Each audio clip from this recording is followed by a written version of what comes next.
Hi, I'm Yulia, and this is the News Brief. Today we're going to be talking about Russia's super peaceful attacks on Ukraine and how much they have intensified since the beginning of the peace talks. And of course, we're going to talk about it together in the comments, so you don't have to suffer alone, and I don't have to suffer alone. So please leave your questions, suggestions, constructive criticism, anything in your mind down below, because it helps me greatly to communicate with you guys. Let's go. Russia has intensified its attacks on Ukraine 50% since the beginning of the so-called peace talks that Trump so fantastically negotiated with his art of the deal. In the 30 days following February 18th, Russia carried out 4,776 strikes on Ukraine, compared to 3,148 strikes in the 30 days before that. Meanwhile, Donald Trump obviously feels really bad, and he thinks that, these attacks have to stop because people are dying and there are just so many attacks. We'll participate, and where are we in terms of making progress in terms of peace?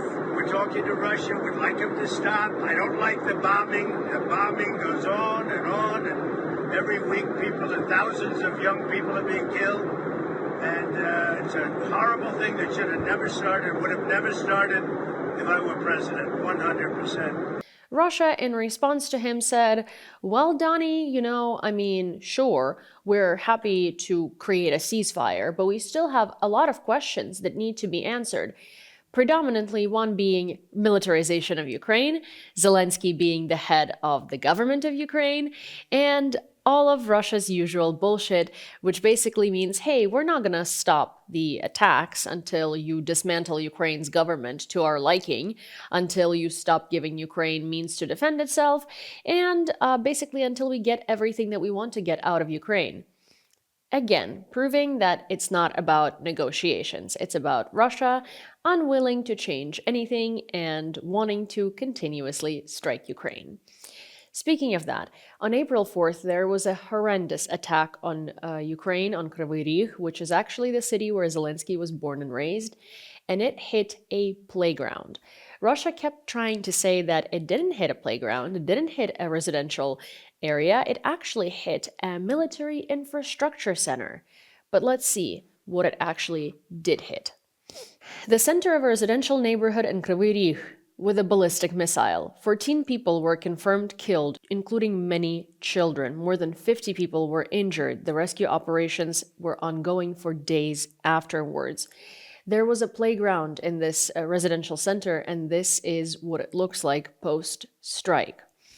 Ukrainian President Volodymyr Zelensky made the statement during a media briefing. The strike was a ballistic strike on Kryvyi Rih. The face of the Russians has not changed since the beginning of the war. They struck, they hit the playground, Zelensky told reporters. Despite evidence and testimony, Russia has denied targeting civilians since the beginning of the full-scale invasion.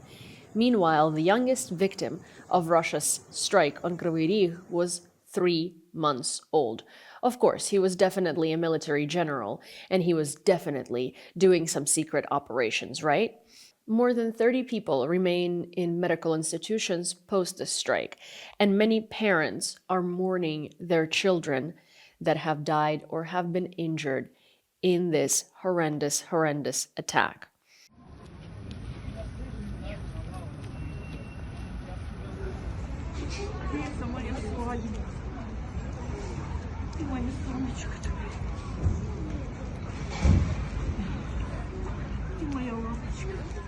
The Russian Defense Ministry, of course without evidence, claimed that missile strike in Kryvyi Rih targeted foreign volunteers or foreign fighters, foreign instructors, and Ukrainian commanders, allegedly killing 85 soldiers and officers.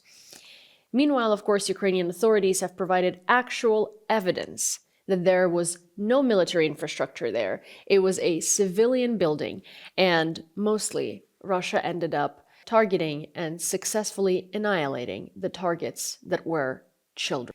And if that wasn't enough, there was another Russian attack on Kryvyi Rih right after that one. Czech Foreign Minister Jan Lipavsky and Lithuanian Foreign Minister Kęstutis Burdas strongly condemned the Russian ballistic missile strikes on the center of Kryvyi Rih, which killed so many people and 6 children. And you know what? That death toll continues rising. So at the end of the day, the confirmed death toll was 18 deaths, including 9 children and over 60 people injured. According to the local publication Kryvyi Rih, one of the victims of the Russian strike was 3-year-old Timofey. Doctors tried to resuscitate the boy, but his mother, Valeria, later said he did not survive. Timofey's parents were nearby during the attack, according to the Kryvyi Rih portal. The boy barely had a pulse when he was found. He was taken away by an ambulance. Local media has also named another child killed by Russia in Kryvyi Rih. 7-year-old Radoslav Yetsko was returning home with his family and was sitting behind his father where the main blow struck. His father, Rodion, is in the hospital. His mother, Anastasia, and their 8-month-old sister, Adelina, are under medical supervision at home.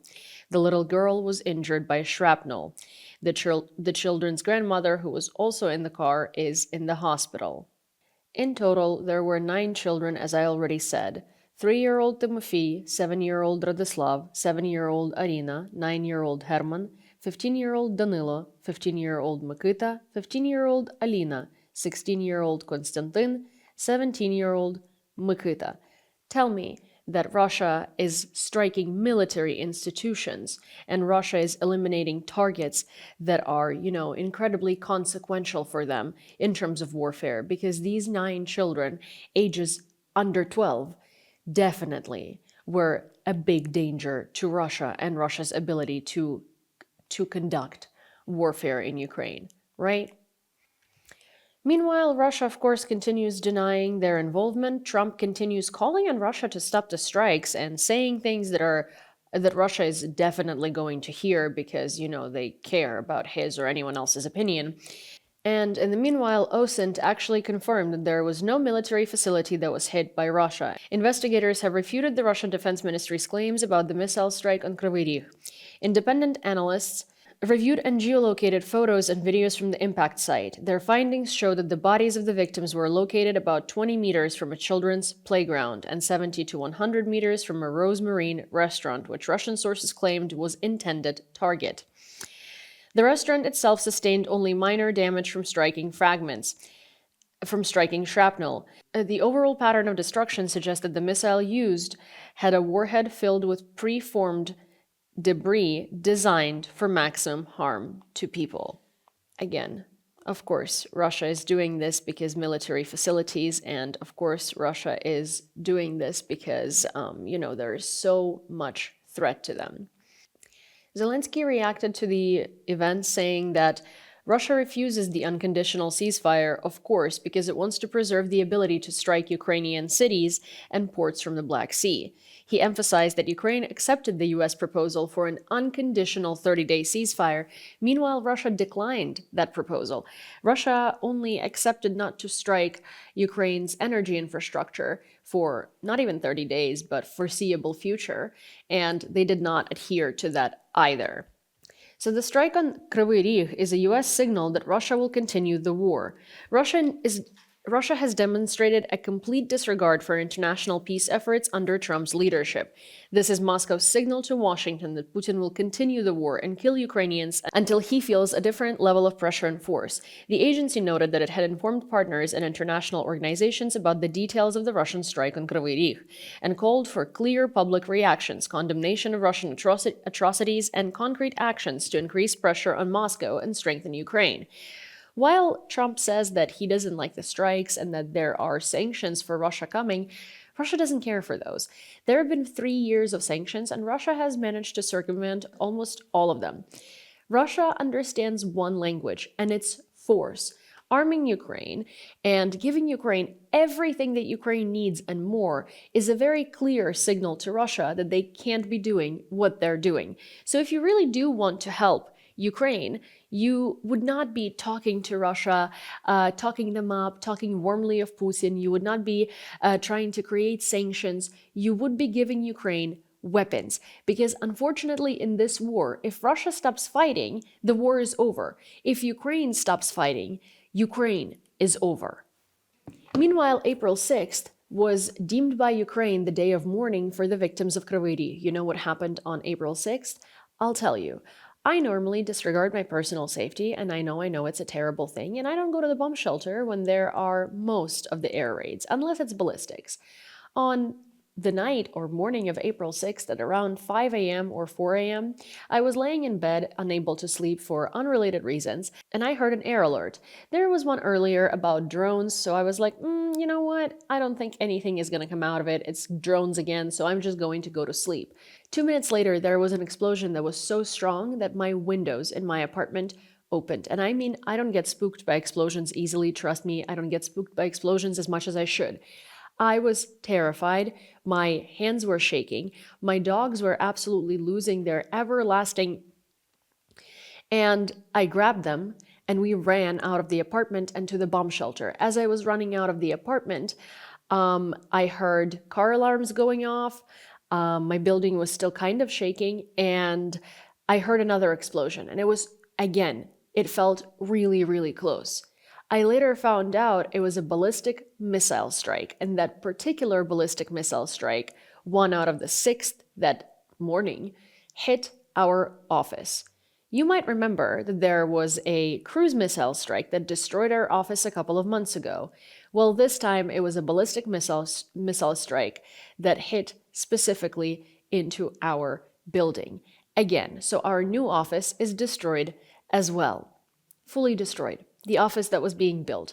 The reason why you often see me doing news briefs from home is because, our schedules are overwhelmed and we are now all sharing one platform for recording videos, while we used to have multiple rooms each. So sometimes the schedule doesn't pan out and I do it from home.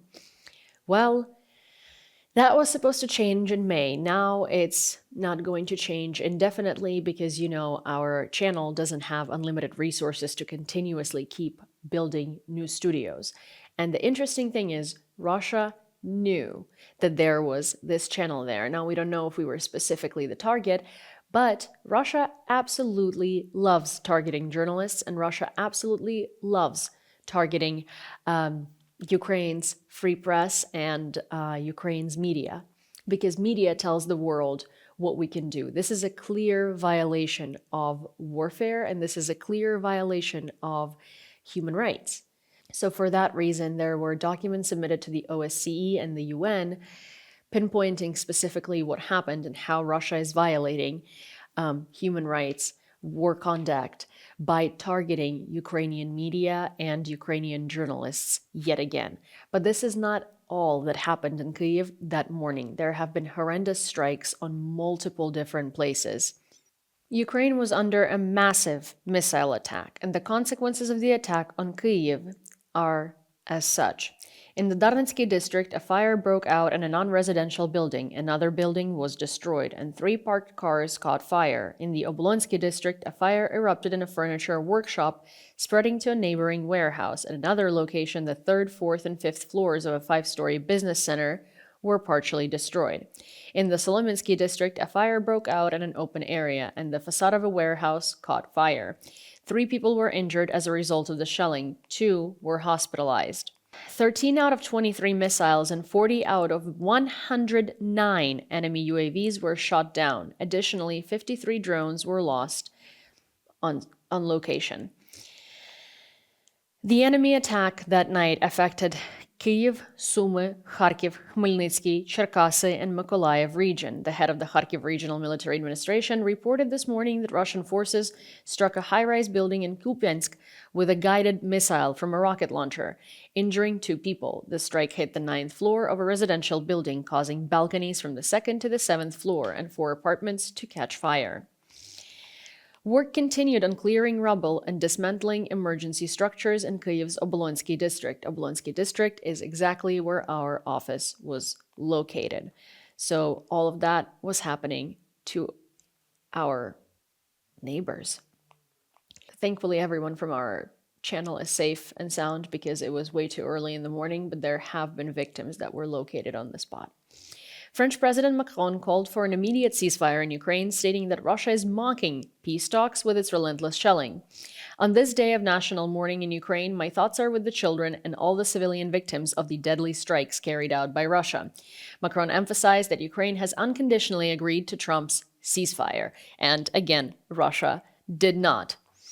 Secretary General Mark Rutte of NATO believes Russia must show real willingness to end the war in Ukraine, but so far the Kremlin is only delaying negotiations. I don't think they're moving fast enough.